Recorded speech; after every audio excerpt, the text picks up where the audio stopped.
शिवराज सिंह के खिलाफ बुधनी से दिग्विजय पर दांव लगाएगी कांग्रेस। दिग्विजय और सुरेश पचौरी को विधानसभा चुनाव लड़ाने की तैयारी। कांग्रेस की पहली सूची में नहीं बल्कि दूसरी सूची में होंगे दिग्गजों के नाम। पहली सूची में अधिकांश विधायकों के नाम किए जाएंगे घोषित।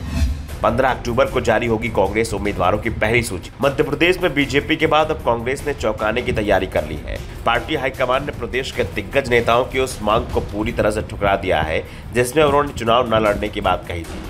दावा किया जा रहा है कि पहले सांसद दिग्विजय और विवेक तनखा के साथ ही पूर्व प्रदेश अध्यक्ष सुरेश पचौरी और अरुण यादव ने हाईकमान से उनके नाम पर विचार नहीं करने के लिए कहा था। ये नेता चुनाव नहीं लड़ना चाहते थे, लेकिन हाईकमान ने उनकी ये मांग मानने से इनकार कर दिया।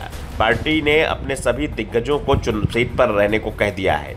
साथ ही दिग्विजय सिंह, विवेक तनखा और सुरेश पचौरी से वो सीट चुनने को कहा है जिस पर इस समय बीजेपी का कब्जा हो। यानी जो रणनीति बीजेपी लेकर आई है उसी पर कांग्रेस भी उसे दोहराने की तैयारी में दिखाई दे रही है। अगर दिग्विजय सिंह विधानसभा चुनाव लड़ते हैं तो वो 2003 के बाद विधानसभा चुनाव लड़ेंगे। 2003 में दिग्विजय सिंह राधोगढ़ से चुनाव जीते थे और उन्होंने इस समय के सीएम शिवराज सिंह चौहान को चुनाव में हराया था। वैसे दावा तो ये भी किया जा रहा है कि कांग्रेस दिग्विजय सिंह को इस बार बुधनी से शिवराज सिंह चौहान के खिलाफ भी चुनाव लड़ा सकती है। अगर ऐसा होता है तो 20 साल बाद दोनों दिग्गज नेता एक बार फिर आमने सामने होंगे। दरअसल बीजेपी ने जिस तरह से 7 सांसदों को चुनाव मैदान में उतार दिया और उसके बाद से कांग्रेस दबाव में दिखाई दे रही है।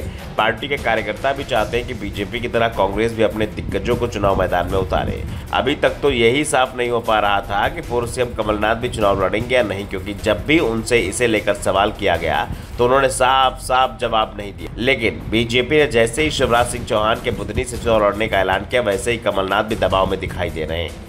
अब उन पर भी विधानसभा चुनाव लड़ने का दबाव बनता दिख रहा है। दरअसल अभी तक कांग्रेस के अंदर कमलनाथ समर्थक दावा कर रहे थे कि उनके पास पूरे प्रदेश में चुनाव प्रचार की जिम्मेदारी है, इसलिए कमलनाथ खुद को एक विधानसभा क्षेत्र तक सीमित नहीं करना चाहते, क्योंकि कमलनाथ अगर चुनाव लड़ते हैं तो बीजेपी उनकी घेराबंदी के लिए मजबूत उम्मीदवार उतारेगी। इसलिए कमलनाथ 2018 की तरह चुनाव नहीं लड़ेंगे और सरकार बनने की स्थिति में किसी विधायक का इस्तीफा कराकर उपचुनाव लड़कर विधानसभा पहुंच जाएंगे। लेकिन बीजेपी ने जिस तरह से शिवराज सिंह चौहान को मैदान में उतारा, उसके बाद अब कमलनाथ और उनके समर्थकों पर कोई जवाब नहीं बचा है, क्योंकि शिवराज सिंह चौहान भी पूरे प्रदेश में लगातार दौरा कर पार्टी के समर्थन में जनसंपर्क रैली और रोड शो कर रहे हैं। वो बुधनी बहुत कम जा रहे हैं और दावा किया जा रहा है कि पूरे चुनाव अभियान के दौरान भी अब वो एक दिन से ज्यादा बुधनी में नहीं रहेंगे। ऐसे में कमलनाथ दबाव में दिख रहे हैं, उन पर चुनाव लड़ने का दबाव है। दूसरी ओर कांग्रेस पार्टी साफ कर चुकी है कि वो इस बार कोई भी सख्त फैसला लेने के तैयार नहीं है। पार्टी की पहली सूची में पूर्व अध्यक्ष अरुण यादव, नेता प्रतिपक्ष डॉक्टर गोविंद सिंह, पूर्व नेता प्रतिपक्ष अजय सिंह, सज्जन वर्मा, विजय लक्ष्मी साधव सहित तमाम दिग्गजों के नाम शामिल होंगे। ये तो पहले से ही तय माना जा रहा है।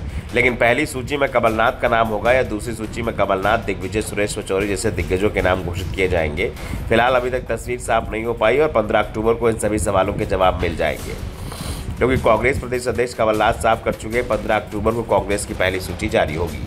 Bureau report, the Navdarpan news.